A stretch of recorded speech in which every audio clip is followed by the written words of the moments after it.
System میں ہم سے جڑے ہوئے یہ لوگ ہمارے ارد گرد جنہوں نے ہمیں استعمال کیا، منافقتیں کی، ہمارے ساتھ زیادتیاں کی، جو ہمارے ہرٹ کرتے ہیں، ہماری کمزوریوں کے ساتھ کھیلتے ہیں، ہمارے ساتھ دھوکے دیتے ہیں، بے وفائیاں کرتے ہیں.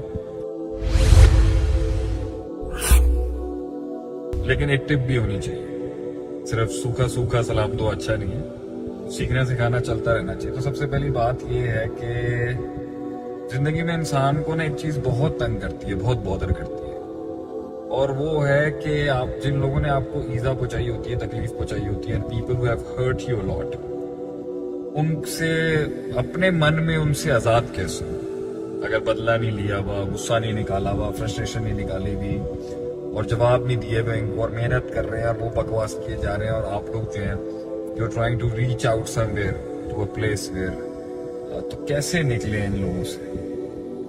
یہ باہر میں تو ان سے آزاد ہو جاتا ہے، مائنڈ میں آزاد نہیں ہو پاتا ان سے. تو میں آج یہی پڑھا کے بھی آ رہا تھا، میں نے کہا میں شیئر بھی کر دوں کہ بھلانا آسان ہے، یاد رکھنا مشکل ہے، پہلی بات. اور دوسرا یہ کہ ان تکلیفوں سے، ان ایذا سے آزاد ہونے کا طریقہ کار یہ کہ اگر یہ نہ ہوتی نا تو ہم اپنی بے وقوفیوں کو پہچان نہیں پاتے. سسٹم میں ہم سے جڑے ہوئے یہ لوگ ہمارے ارد گرد جنہوں نے ہمیں استعمال کیا، منافقتیں کی، ہمارے ساتھ زیادتیاں کی، جو ہمارے ہرٹ کرتے ہیں، ہماری کمزوریوں کے ساتھ کھیلتے ہیں، ہمارے ساتھ دھوکے دیتے ہیں، بے وفائیاں کرتے ہیں. تو ان میں کیا خیر ہو سکتی ہے؟ ان میں سب سے بڑی خیر یہ کہ یہ ہمیں ہماری بے وقوفی کا اندازہ دلا دیتے ہیں. بھائی تم پر کسی زمانے میں ہمارا دل تھا، تم سے محبت تھی، تم پہ بھروسہ تھا، تم پر اعتماد تھا، تاکہ ہم آگے مزید ڈنگے نہ جائیں لوگوں سے، that we don't get bitten by these scorpions and snake in our life.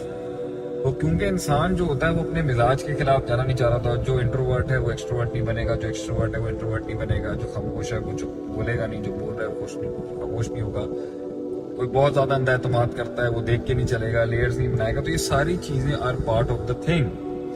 اس لیے لوگوں کو ایک ڈیوائن سلیپ کبھی کبھی چاہیے ہوتا ہے. یہ لفظ ضرور سمجھے گا کہ یہ ایک روحانی تھپڑ ہوتا ہے جو انسان کی آنکھ کھولنے کے لیے ہوتا ہے. تو انسان انہی تکلیفوں سے اور انہی تکلیف دینے والے لوگوں سے زندگی میں میچیور ہوتا ہے،